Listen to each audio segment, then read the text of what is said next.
Dmitry I, historically known as Pseudo-Demetrius I, was the Tsar of Russia from the 10th of June 1605 until his death on the 17th of May 1606 under the name of Dimitriy Ivanovich. He is sometimes referred to as False Dmitriy I. According to historian Chester L.Dunning, Dmitry was the only Tsar ever raised to the throne by means of a military campaign and popular uprisings. He was the first, and most successful, of three impostors who claimed during the time of troubles to be the youngest son of Ivan the Terrible, Tsarevich Dmitry Ivanovich, who had supposedly escaped a 1591 assassination attempt. It is generally believed that the real Dmitry died in Uglik, and that this Dmitry's name was actually Grigory Otrepyev, although this is far from certain. Background: Dmitry I entered history circa 1600, after making a positive impression on Patriarch Job of Moscow with his learning and assurance. Upon hearing of this, Tsar Boris Godunov ordered the young man to be seized and examined, whereupon Dmitry fled to Prince Konstantin Ostrogsky at Ostro of the Polish-Lithuanian Commonwealth, and subsequently entered the service of the Wisniawiczes, a Polonized Ruthenian family. Two family members in particular, the Princes Adam and Michael Wisniawicki, were intrigued by the stories Dmitry told of whom he purported to be, as it gave the Poles real opportunity to capitalize on the political rank arising in Moscow. There were rumors that Dmitry was an illegitimate son of the Polish king, Stefan Batory, who had reigned from 1575 to 1586. According to a later tale, Dmitry blurted out that identity when once slapped by a violent master. Dmitry's own story was that the Tsar Ivan's widow, his mother, anticipating Boris Godunov's assassination attempt, had given the young Tsarevich into the care of a doctor who placed him in various Russian monasteries through the years. After the doctor's death, Dmitry had then fled to Poland, working there as a teacher for a brief time, before being accepted into the service of the Wisniawiczes. Several of those who had known Ivan IV claimed later that Dmitry did indeed resemble the young Tsarevich. Further, the young man also displayed aristocratic tendencies, such as writing and literacy, and was fluent in Russian, Polish, and French. However, regardless of whether or not Dmitry's tale was authentic, the Wisniawiczki brothers, along with Samuel Tyskovich, Jan Sapieha, Roman Rosinski, and several other Polish noblemen soon agreed to fully back the man and his claim against Tsar Boris Godunov. In March 1604, Dmitry visited the royal court of Sigismund III Vasa in Kraków. The king provisionally supported him, but gave no promise of military aid to help ease the young man's path to the throne. To attract the support of powerful Jesuits in lieu of the king outright stating anything, Dmitry publicly converted to Roman Catholicism on the 17th of April 1604, thus convincing papal nuncio Claudio Rangoni to also back up the young Russian's claim.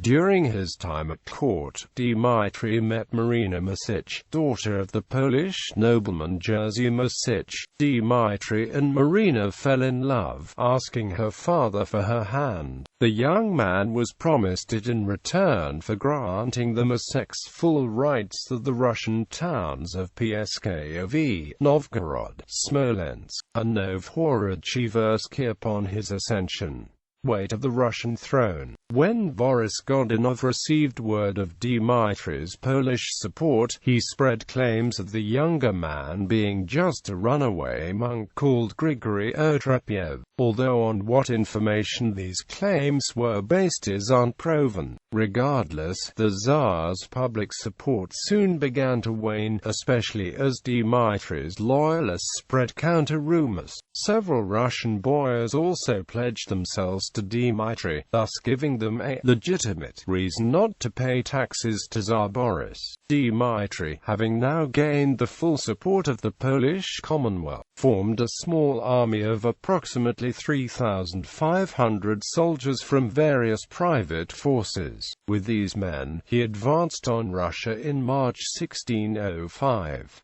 Godunov's many enemies, including the southern Cossacks, joined Dmitry's army on the long march to Moscow. Thus combined, these forces fought 2 engagements with reluctant Russian soldiers. Winning the first, they captured Chernigov, Putovolsk, and Kursk, but they badly lost the second battle, almost to the point of disintegrating. The young man's cause was only saved when news of the sudden death of Boris Godunov reached his troops in the aftermath. With the unpopular Tsar dead, the last impediment to Dmitry's progress had been swept away. The victorious Russian troops defected to Dmitry's side, followed soon by others, swelling the Polish ranks as they marched further in. Finally, on the 1st of June, the disaffected boyars of Moscow staged a palace coup, imprisoning newly crowned Tsar Fyodor II and his mother, the widow of Boris Godunov. On the 20th of June, Dmitry made his triumphal entry into Moscow, and on the 21st of July, he was crowned Tsar by a new Muscovite patriarch of his own choosing, the Greek patriarch Ignatius.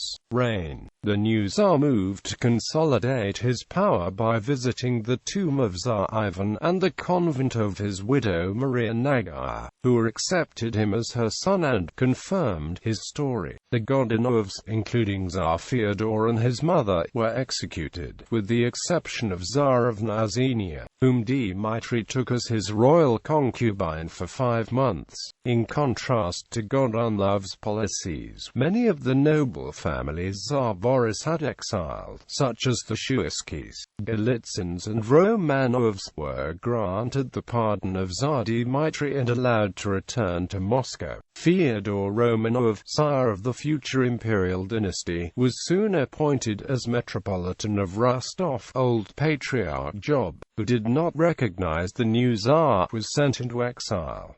Dmitry planned to introduce a series of political and economical reforms. He restored Yuri's Day, the day when serfs were allowed to move to another lord, to ease the conditions of peasantry. In foreign policy, Dmitry sought an alliance with his sponsor, the Polish Commonwealth, and the Papal States. He planned for war against the Ottoman Empire, ordering the mass production of firearms to serve in the conflict. In his correspondence, he referred to himself as Emperor of Russia a century before Tsar Peter I used the title, though this was not recognized at the time. Dmitry's royal depictions featured him clean-shaven, with slicked-back dark hair, an unusual look for the era. On the 8th of May 1606, Dmitry married Marina Masich in Moscow. It was the usual practice that when a Russian Tsar married a woman of another faith, she would convert to Eastern Orthodox Christianity. Rumors circulated that Dmitry had obtained the support of the Polish King Sigismund and Pope Paul V by promising to reunite the Russian Orthodox Church and the Holy See. It was for these alleged reasons, claimed the rumors, that Tsarina Marina did not convert to the Orthodox faith. This angered the Russian Orthodox Church, the boyars, and the population alike. The resentful Prince Vasily Shuisky, head of the boyars, began to plot against the Tsar, accusing Dmitry of spreading Roman Catholicism, Lutheranism, and sodomy. This gained popular support, especially as Dmitry surrounded himself with foreigners who flouted Russian customs. According to Russian chronicler Avrami Palitsin, Dmitry further enraged many Muscovites by permitting his Catholic and Protestant soldiers, whom the Russian Church regarded as heretics, to pray inside of Orthodox churches. Shuisky's adherents had spread word that Tsar Dmitry was about to order his Polish retainers to lock the city gates and massacre the people of Moscow. whether such orders existed or not. Palitsyn's chronicle reported them as undeniable fact. There, on the morning of the 17th of May 1606, 10 days after Dmitry's marriage to Tsarina Marina, a massive number of boyars and commoners stormed the Kremlin. Tsar Dmitry tried to flee, jumping out a window, but fractured his leg in the fall. He fled to a bathhouse and attempted to disappear within, but was recognized and dragged out before the populace by the boyars, who killed the Tsar lest he successfully muster an appeal to the crowd. His body was put on display and then cremated, with the ashes allegedly shot from a cannon towards Poland. According to Palitsyn, Dmitry's death was followed by the massacre of his supporters. Palitsyn boasted in his chronicle that a great amount of heretical blood was spilled on the streets of Moscow. Dmitry's reign had lasted a mere 11 months. Prince Shuisky then took his place as Tsar Vasily IV of Russia. However, two further impostors later appeared, False Dmitry II and False Dmitry III, the first of whom was publicly accepted by Tsarina Marina as her fallen husband.